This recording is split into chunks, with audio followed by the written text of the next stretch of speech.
Kei te tihi o Manono, te kapa Futupōro Māori i tēnei wā, whaimuri ho i tō rātou toanga ki te kapa o Ingarangi i ngā pō, hei whakakapi ake i ngā whakanui i te kotahi rautau o te Futupōro Māori. Hioi aha ko tērā, e hari te mea e mārake ana te huarahi whakamua mō te kapa. Ko te hua tēnei i te whakamutunga o te tākaro a te kapa Māori. E āhua e kore e kitea a te rātau.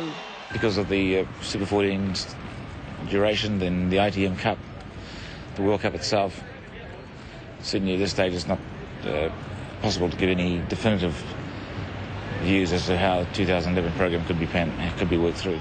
E toru tākaro, e toru hoki ngā wikitoria a te kapa Māori, hei whakanui i te rautau Futupōro Māori.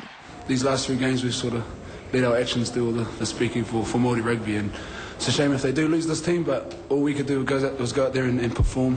Me haro katoa na ngā toki tākaro o mua kua ea ngā wawata mo te kapa Māori i tēnei tau. Me te whakapono, e kore rawa te mana e mate noa. Ko te mana rā, kei runga i ngā tuara o tēnei tīma.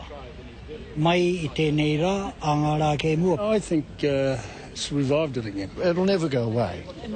It'll never go away, Māori rugby, that way. Hei tā te hea mana o te uepu Futupōro Māori, ko te kimi huariri tētahi raru nui. I nā he tākaro tēnei kua riro ma te moni e kōrero. No other country has the iconic status of a team such as New Zealand Māori.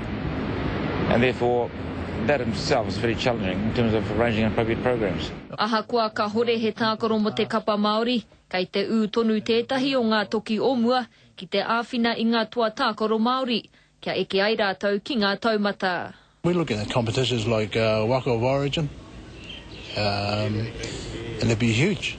You know, now we've got so many players all around the country that go back to their Waka of Origin and start a competition like that. Mō tēnei wā, ko te reka o te Wikitoria, te whakaro ka mau nei ki ngā whatu manawa o te iwi Māori. Irina Smith, Te Karere. Hei te ro ngā atu o tā tātou hōtaka i te rānei, ka whakāturia ngā miramiratanga o te tākoro i ngā pō, me ngā kōrero a te kai tākoro Māori, kua kapohia ake nei mō te kapa o Pango.